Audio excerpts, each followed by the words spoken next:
Primeira leitura. Segundo livro dos Reis. Naqueles dias, quando Atália, mãe de Ocosias, soube que o filho estava morto, pôs-se a exterminar toda a família real. Mas Joçaba, filha do rei Jorão e irmão de Ocosias, raptou o filho dele, Joás, do meio dos filhos do rei, que iriam ser massacrados, e colocou-o com sua ama no quarto de dormir. Assim, escondeu-o de Atália, e ele não foi morto.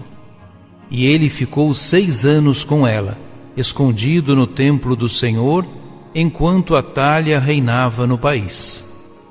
No 7º ano, Joiadá mandou chamar os centuriões dos quereteus e da escolta, e introduziu-os consigo no templo do Senhor. Fez com eles um contrato, mandou que prestassem juramento no templo do Senhor e mostrou-lhes o filho do rei. Os centuriões fizeram tudo o que o sacerdote Joiada lhes tinha ordenado. Cada um reuniu seus homens, tanto os que entravam de serviço no sábado como os que saíam. Vieram para junto do sacerdote Joiada, e este entregou aos centuriões as lanças e os escudos de Davi, que estavam no templo do Senhor. Em seguida, os homens da escolta, de armas na mão, tomaram posição a partir do lado direito do templo até ao esquerdo, entre o altar e o templo, em torno do rei. Então Joiada apresentou o filho do rei, cingiu-o com o diadema e entregou-lhe o documento da aliança. E proclamaram-no rei, deram-lhe a unção e, batendo palmas, aclamaram: Viva o rei! Ouvindo os gritos do povo, Atália veio em direção da multidão no templo do Senhor. Quando viu o rei de pé sobre o estrado, segundo o costume, os chefes e os trombeteiros do rei junto dele, e todo o povo do país exultando de alegria e tocando as trombetas, Atália rasgou suas vestes e bradou: Traição, traição! Então o sacerdote Joiada ordenou aos centuriões que comandavam a tropa: Levai-a para fora do recinto do templo, e se alguém a seguir, seja morto à espada.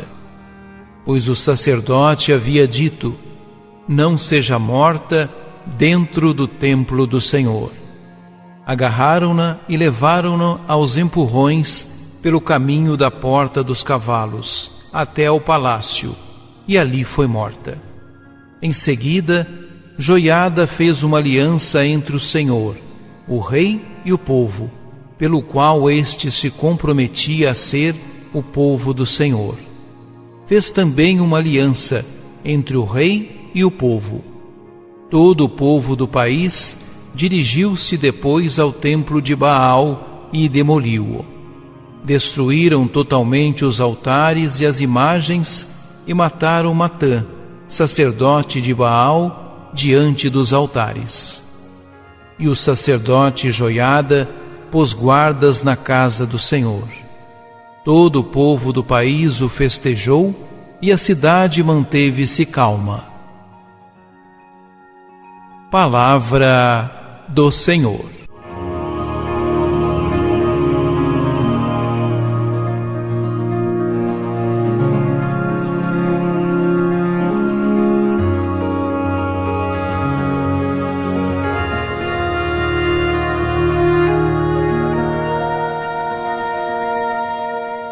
A liturgia deixa para trás a parte de 2 Reis 3-10, onde se trata dos reinados de Jorão e de Jeú, que erradicou o culto de Baal de Israel, e cuja unção fora anunciada por Elias, e onde se ilustra a atividade de Eliseu. Propõe-nos alguns textos adequados a uma leitura teológica da história de Israel. Atália, filha de Acabe e Jezabel, quis continuar a política antes já vista e a promoção do culto de Baal, agora no sul. Tendo morrido Acasias, legítimo herdeiro do trono, apoderou-se do reino de Judá e eliminou o restante da família real. Mas Joseba, filho do rei Jorão e mulher do sumo sacerdote Joiada, tomou Joás, filho de Acasias, e livrou-o do massacre dos filhos do rei, escondendo-o no templo. Passados 7 anos, e após uma bem preparada conjura, Joás é proclamado rei e entronizado. A linha baalista de Jezabel é destroçada pela reação da casta sacerdotal, e o templo de Baal, erguido no centro de Jerusalém, é destruído. A própria rainha é morta, e finalmente a aliança é renovada. Joiada fez uma aliança com o Senhor, o rei e o povo, segundo a qual o povo devia ser o povo do Senhor. A renovação da aliança repetia-se nos momentos cruciais da história de Israel.